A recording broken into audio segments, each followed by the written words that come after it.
కృపాంజలి కార్యక్రమానికి ప్రేమతో మేము ఆహ్వానిస్తున్నాం. ఈ కార్యక్రమంలో మనం యోసేపు గారి జీవితాన్ని అధ్యయనం చేస్తున్నాం. జీవిత పాఠశాల అనే అంశం క్రింద జీవితంలో ఎన్నో నేర్చుకోవలసిన పాఠాలు లేఖనంలో ఉన్న అనేక మంది భక్తుల జీవితాల్లో మన కోసం ప్రభువు రాయించారు. అందులో యోసేపు జీవితంలో కొన్ని శ్రేష్ఠ పాఠాలు మన ఆత్మీయ జీవితానికి ఎంతో ఉపయోగకరమైనవి. గత కాలంలో మనం అధ్యయనం చేస్తూ వచ్చాం. ఈ అధ్యయనాన్ని అనేక మంది విని బలపరచబడ్డామని, ప్రోత్సహించబడ్డామని, ఆదరించబడ్డామని చెప్పడం దేవుని కృప. అటు వారందరికీ నా హృదయపూర్వకమైన నిండు ధన్యవాదాలు తెలియజేస్తున్నాను. ప్రత్యేకంగా ఈ రోజున ఆదికాండం 39వ అధ్యాయం 11వ వచనం చదువుతాను. 11, 12.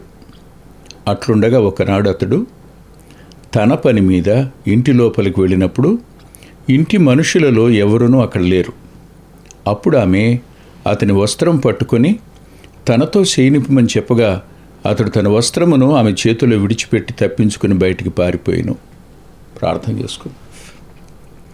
ప్రేమగల మా ప్రియపరులకు తండ్రి, జీవాధిపతి, అత్యంత కృపాభరితుడు అయిన మీ పాదాల సమీపానికి మరోసారి మీ ప్రియకుమారుడు మా రక్షకుడు యేసుక్రీస్తు ప్రభువారి పరిశుద్ధ నామంలో వస్తున్నాం.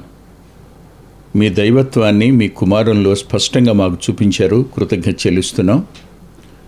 లేఖనంలో నీ కుమారుని యొక్క ఛాయలు పాత నిబంధన గ్రంథమంతా నిజస్వరూపం క్రీస్తు యేసునందు ఉన్న మాటకు రుజువులు కనిపిస్తూ ఉండగా నేను స్తుతించి ఆరాధిస్తున్నాను. ప్రత్యేకంగా ఈ కార్యక్రమంలో నేటి దినాన్న మీ ఆత్మ నింపుదల, మీ సన్నిధి, వాక్యంలో నుంచి జీవం ప్రవహించడానికి సాయం చేయమని, మాట్లాడుతూనే నీ దాసుని స్వరాన్ని ముట్టి బలపరచుమని యేసుక్రీస్తు ప్రభువారి పేరిట ప్రార్థిస్తున్నాం తండ్రి. ఆమేన్. శోధన అనే మాట చాలా చిన్న పదం, కానీ దానివల్ల ఎలాంటి పరిణామాలు ఏర్పడతాయో చెప్పడానికి సాధ్యం కాదు. మన ముందున్న ఈ జీవిత పాఠశాలలోని ఒక అధ్యయనం చేయవలసిన అంశం ఏమిటంటే, శోధనను ఆహ్వానించడమా, లేదు శోధన నుండి పారిపోవడమా?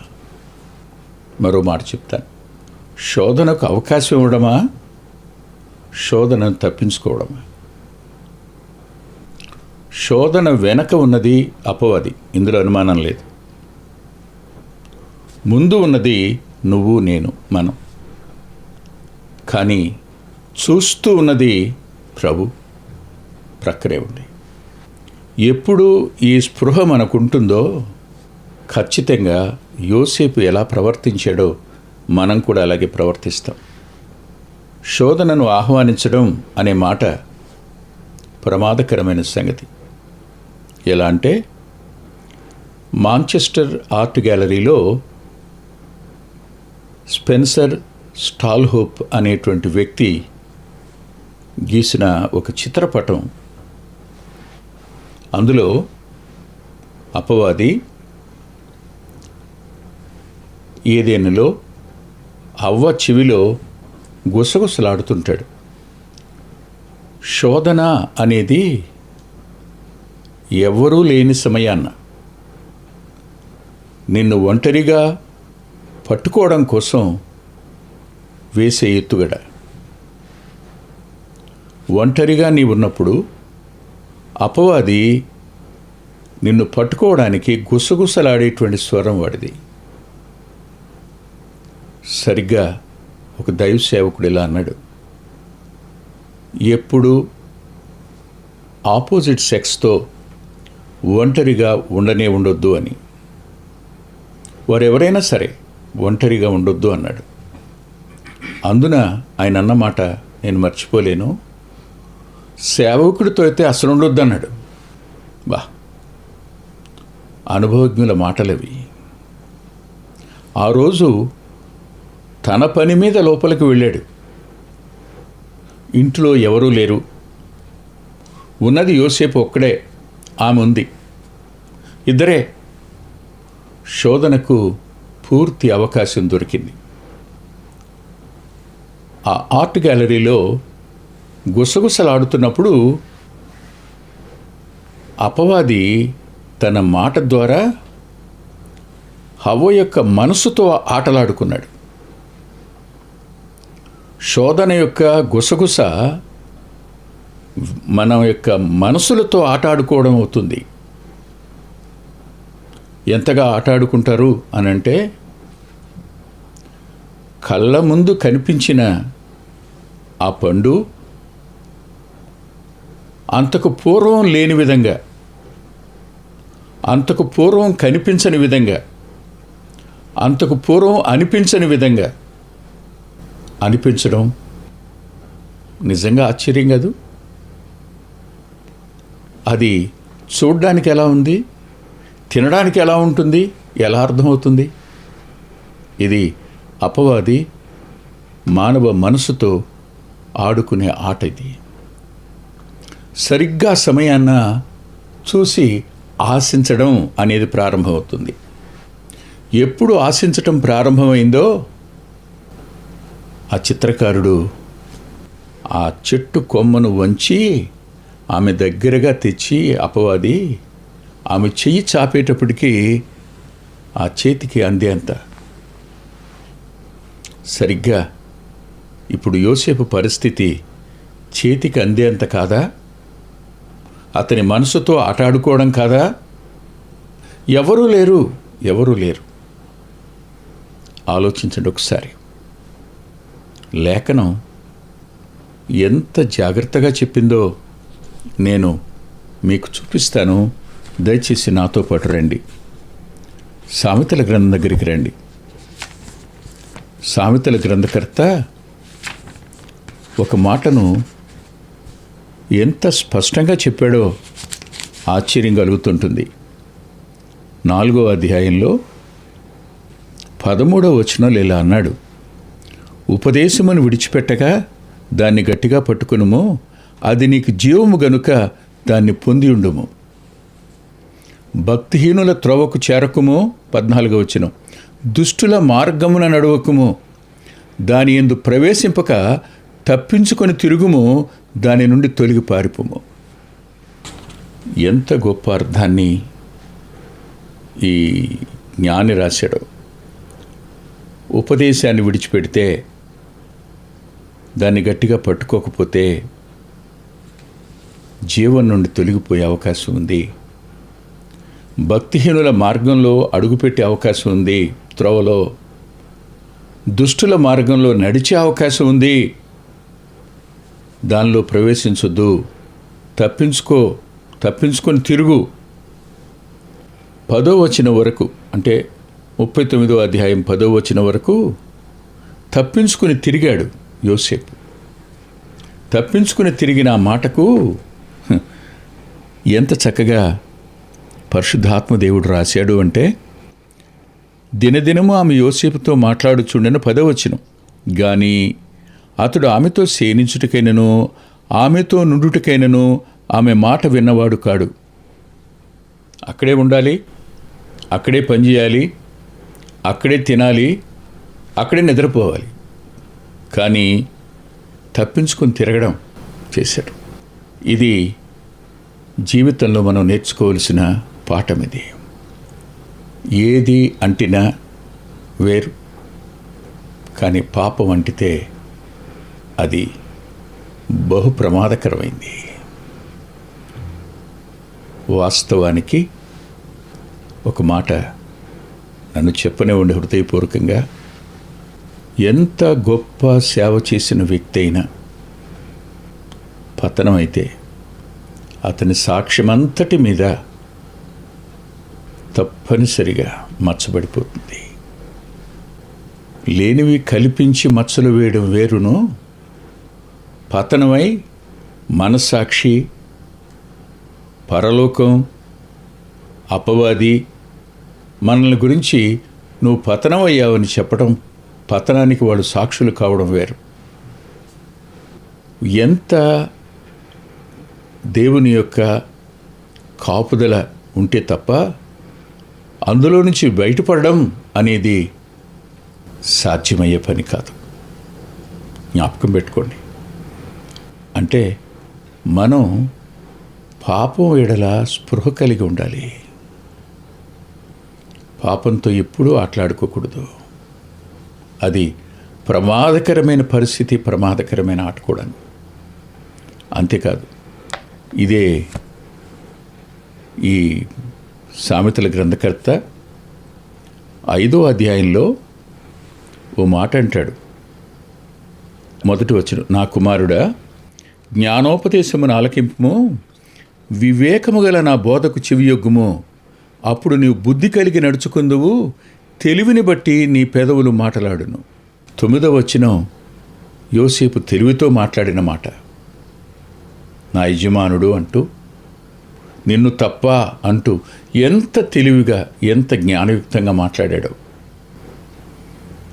యోసేపులో ప్రభు స్పష్టంగా కనిపిస్తూ ఉంటాడు. ఆశ్చర్యమేం లేదు. ప్రభు యొక్క ఛాయ కనపడుతుంటుంది. మీరే ఒక్కసారి ఆలోచించండి. క్రీస్తు ప్రభు కూడా శోధించబడ్డాడు కదా. ఆయన గురించి హెబ్రీ పత్రిక చెప్తూ ఒక చక్కటి మాట మన ముందుకు తీసుకుని వచ్చాడు ఆ భక్తుడు. ఆ మాట 4వ అధ్యాయంలో ఉంది. అక్కడ ఏమని రాసింది అంటే 4:15 వచనం, సమస్త విషయములలోనూ మనవలే శోధించబడినను ఆయన పాపము లేనివాడుగా ఉండెను. సమస్త విషయాలలో ఆయన శోధించబడ్డాడు. కేవలం శోధన అన్నది ఆ 40 దినాల ఉపవాసం తరువాత జరిగింది మాత్రమే కాదు కుసుమా. జీవితకాలం అంతటిలో కూడా అతడు కొద్ది కాలం విడిచిపెట్టిన రాసుంటుంది. ఆ తర్వాత ఆయన శోధిస్తూనే ఉన్నాడు. జ్ఞాపకం పెట్టుకోండి, మరోసారి గుర్తు చేసుకోండి. ఎప్పుడు శోధించాడు? ఆయన 40 దినాలు ఉపవాసం ఉండి శారీరకంగా, మానసికంగా బలహీనమైనప్పుడు కదూ. ఎప్పుడు మనం బలంగా ఉంటామో అప్పుడు మనల్ని శోధించడు వాడు. మనం ఎప్పుడు బలహీనమవుతామో అప్పుడు శోధిస్తాడు. మనం బలహీనంగా ఉండగా శోధించడం అనేది వాడి యొక్క ఎత్తుగడల్లో అద్భుతమైన ఎత్తుగడ. దావీదు ఒంటరిగా ఉన్నాడు మిద్ది మీద. అది వసంతకాలం, రాజులు యుద్ధానికి వెళ్ళే కాలం. కానీ కొంతమంది దావీదును తప్పుపడుతూ అతడు యుద్ధానికి వెళ్ళవలసిన వాడి ఇంట్లో ఉన్నాడు అని అంటారు. కానీ వాస్తవానికి ఇశ్రాయేలీయులే దావీదుని యుద్ధంలోనికి రావద్దని ఆపారు. నీవు మాకు దీపం వంటి వాడివి, నువ్వు ఆరిపోతే మేమేమైపోతామో. గొలియాతు తమ్ముడు చంపడానికి వచ్చాడు కదా, అప్పటికి పెద్దవాడయ్యాడు కదా ఈయన. అప్పుడు మరొకరు వచ్చి అతన్ని చంపుతారు, దావీదుని కాపాడుతారు. అప్పుడు అంటది సర్వసమాజం, నువ్వు రావద్దు యుద్ధానికని. ప్రజాభిష్టం మేర ప్రజలు బలవంతం చేయటం వల్ల ఇంటి వద్ద ఆగిపోయినా సంచారం చేస్తున్న చోట ఒంటరిగా ఉన్నప్పుడు తన కనులకు కనపడిన దృశ్యం, అవ్వ కనులకు కనపడింది, దావీదు కనులకు కనపడింది, యోసేపు కళ్ళకు కనపడింది. ఈ కనపడిన ఈ దృశ్యాల వద్ద వారు ప్రవర్తించిన తీరు వారిని ఎంత నష్టంలోనికి, ఎంత దుఃఖంలోనికి, ఎంత ఆవేదనలోనికి నెట్టేసిందో. యోసేపు దానిని గెలిచినవాడు అయ్యాడు. ఇక్కడే ఒక మాట అంటాడు. ఓడిపోవడానికి రీజన్ చెప్తాడు. సామెతల గ్రంథకర్త 5వ అధ్యాయం 2వ వచనంలో, అట్టి స్త్రీ పెదవుల నుండి, జార స్త్రీ పెదవుల నుండి తేనె కారును, దాని నోటి మాటలు నూనె కంటేనూ నునుపైనవి. బా, ఏం మాట్లాడాడు! తేనె కారుతుందట, నూనె కంటే నునుపుగా ఉంటాయి ఆ మాటలు. అంతేకాదు, మరో మాట కూడా చూపిస్తాను నేను. 7వ అధ్యాయం దగ్గరికి రండి. 21వ వచనం చూడండి. అది తన అధికమైన లాలన మాటల చేత వానిని లోబరుచుకునెను. తాను పలికిన ఇచ్చకపు మాటల చేత వానిని ఈడ్చుకొని పోయెను. అపవాది మనసుతో ఆటలాడుకుంటున్నప్పుడు ముందు కనిపిస్తున్న వాడి సాధనం తేనెలొలుకుతున్నట్టు, నూనె నునుపుగా లోపలికి దిగిపోతున్నట్టు, అర్థం కాని విధంగా మధురంగా అనిపించినట్టు, అంత మాత్రమే కాదు, లాలన శరీరాన్ని బుజ్జగిస్తున్నట్టు, ఇచ్చకపు మాటల చేత ఈడ్చుకొని పోతున్నట్టు ఉంటాయి. అలాంటి సందర్భంలో యోసేపు అక్కడి నుంచి తన పై వస్త్రాన్ని విడిచిపెట్టి పారిపోయాడు. తన పై వస్త్రాన్ని విడిచిపెట్టి పారిపోయాడు. విడిచిపెట్టింది తనను పట్టించవచ్చు, విడిచిపెట్టింది తన మీద సాక్ష్యం చెప్పొచ్చు. కానీ దాన్ని ఆధారం చేసుకుని అబద్ధాన్ని నిజంగా నిరూపించే ప్రయత్నం వాడు చేస్తాడు. ఎందుకని? గెలవలేకపోయినప్పుడు శారీరకంగా, ఆత్మీయంగా, మానసికమైన గెలుపు కోసం ప్రయత్నం చేస్తూనే ఉంటాడు. నాకు ఓ తమ్ముడు తెలుసు, సేవకుడు, మంచి సేవకుడు. కానీ అసెంబ్లీస్లో ఆ కుర్రాడు ఓ పాపను, ఓ బిడ్డను ఎత్తుకుని ఒకరింటికి వెళ్ళాడు. వెళ్ళినవాడు తనతో మాట్లాడడానికి వెళ్ళాడు, మాట్లాడి వచ్చేసాడు. కానీ దానికి కల్పించిన అర్థాలు, సహవాసంలో దానికి చేసిన వ్యాఖ్యానం, అది అతన్ని సహవాసానికి దూరం చేసేసింది. చాలా సంవత్సరాల పాటు అతన్ని బాయ్కాట్ చేసింది. ఓ రోజు రెస్ట్ హౌస్కి వచ్చి కూర్చుని తన బాధంతా చెప్పుకొని దుఃఖపడమే కాదు, కీర్తన గ్రంథంలో నుంచి నీ నిర్దోషత్వాన్ని నేనే నిరూపిస్తానని ప్రభు చెప్పిన మాట చెప్పి, ఆ మాటతో నేను ఆదరించబడ్డాను అన్నయ్య అన్నాడు. నేను కూడా భుజం తట్టి, ఈ వచనం నన్ను కూడా ఆదరించింది తమ్ముడు, అనేక మాటలని చెప్పాను. వాస్తవం. లేనిది కల్పించటం వేరు. పాపంలో పడకుండా కాపాడుకోవడానికి యోసేపు అంతటి శక్తి సామర్థ్యాలు మనకు లేకపోయినా ప్రభు మహాకృపను బట్టి కాపాడబడ్డం జరుగుతుంది. అందుకని నేను ఒక మాటను మీకు జ్ఞాపకం చేస్తాను. బైబిల్ గ్రంథంలో ఆశ్చర్యాన్ని కలిగించేటువంటి ఒక మాట, మన జ్ఞానానికి అందని మాట ఒకటి. ప్రభువు తన శిష్యులకు నేర్పిన ప్రార్థనలో, నన్ను శోధనలోనికి తేక, మమ్మను శోధనలోకి తేక, దుష్టుని నుండి, కీడు నుండి తప్పించు అనే మాట. శోధనలోనికి తేక అనే మాట ఏమిటిది? ప్రభువే శోధనలోకి తెస్తాడేనా? కాదు. అపవాది అనుమతి అడుగుతాడు, ప్రభు దానికి అంగీకరిస్తాడు. కానీ ఆ శోధనలోనికి వెళ్ళనివ్వకుండా నీవే నన్ను చేత్తో పట్టుకో, కాపాడు, దుష్టునికి నేను దొరకకుండా నీవే నాకు నువ్వు ప్రాకారంగా ఉండు ప్రభువా అని ప్రార్థన చేయండి అన్నాడు. అంటే ఆ సమయంలో కూడా రక్షించే బాధ్యతను ప్రభువుకి అప్పగించుకోవడం అనేది మనం చేయవలసిన అత్యున్నతమైన పని. ఎప్పుడు పాపం దగ్గర పరిహాసం ఆడద్దు, పాపం వద్ద తాత్సారం చేయొద్దు, పాపం దగ్గర ఆగి అవకాశం ఇవ్వద్దు. ఎంత త్వరగా అక్కడి నుంచి పారిపోగలిగితే అంత త్వరగా పారిపో. యోసేపు జీవితంలో నుంచి మనం నేర్చుకోవలసిన పాఠాల్లో ఒకటి, ఇంకా మిగిలిన పాఠాలు మనం చూద్దాం. అయితే మరో మాట మాత్రం చెప్పి నేను ఈ వర్తమానాన్ని ఈ రోజుకు ముగిస్తాను. అదేమిటి అనంటే, ప్రభువు గెలుపు వద్ద ఆయన లేఖనాన్ని ఆయుధంగా వాడుకున్నారు. ఆయన తన ప్రాణాన్ని పణంగా పెట్టారు. అపవాది యొక్క తలను చితకొట్టారు. వాడు ఓడిపోయినవాడు. కానీ వానికి కొంత సమయం ఇవ్వబడింది. ఇంకా వాడు తన టైం చాలా తక్కువ అని తెలిసి చాలా చురుగ్గా పనిచేస్తున్నాడు.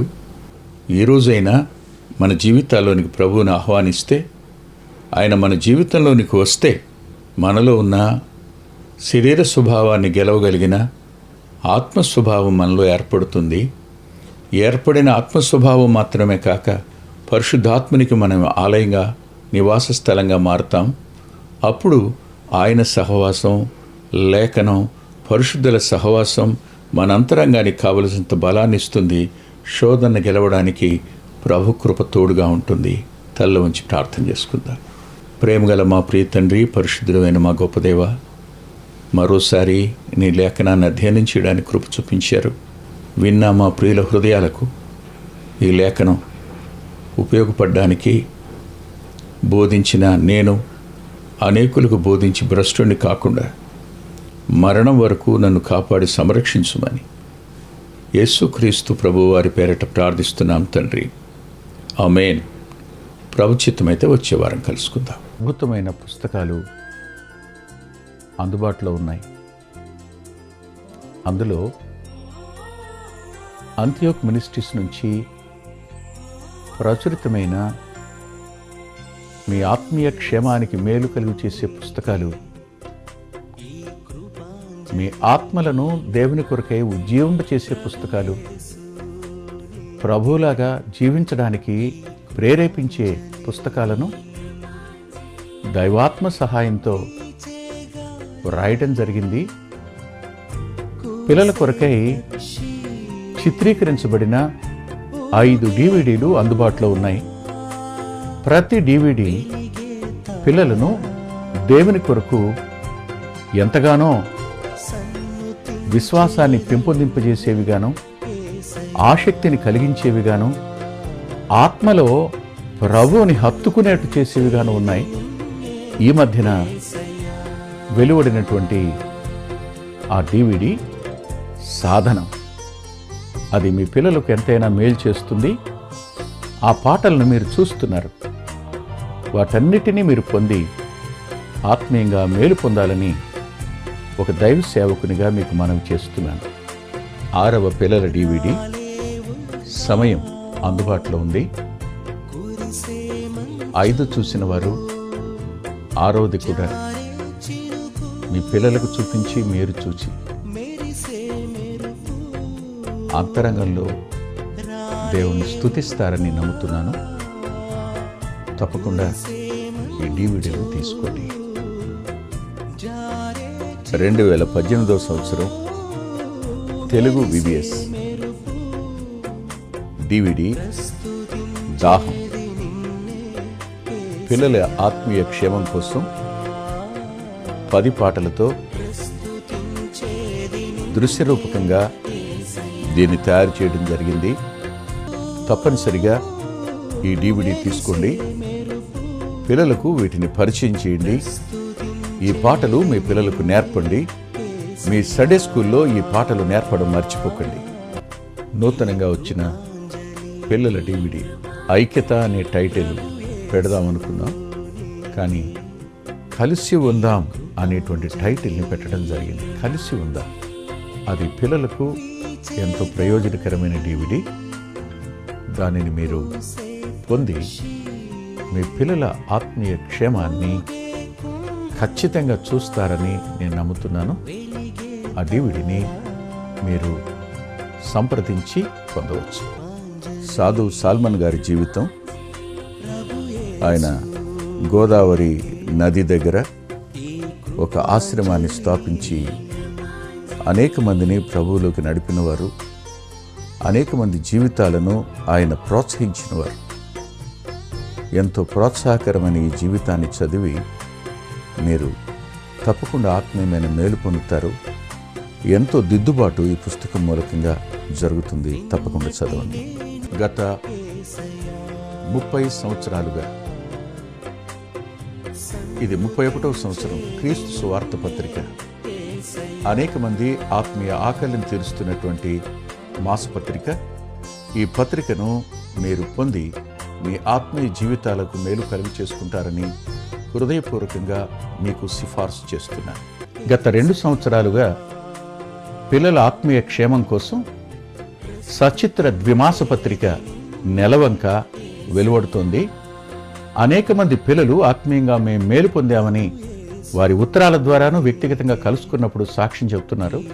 మీరు కూడా మీ పిల్లల కోసం నెలవంక పత్రికను మీరు పొందొచ్చు. అందుకొరకై ఈ క్రింద ఇవ్వబడినటువంటి ఫోన్ నెంబర్ని మీరు సంప్రదించండి. ప్రభు యేసు నీకే ఈ కృపాంజలి, ప్రభు యేసు నీకే ఈ కృపాంజలి. వీచే గాలి, కూసే పక్షి,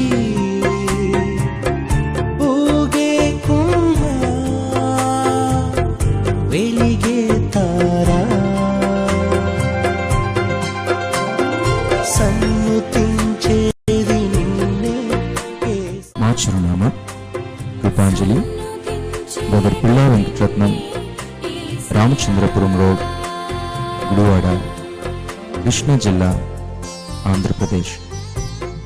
hour address: Krupanjali, brother Pilla Venkataratnam, Ramachandrapuram road, Gudivada, Krishna district, Andhra Pradesh. Phone number 9490504299 9490504299. రాలేవుగా కురిసే మంచు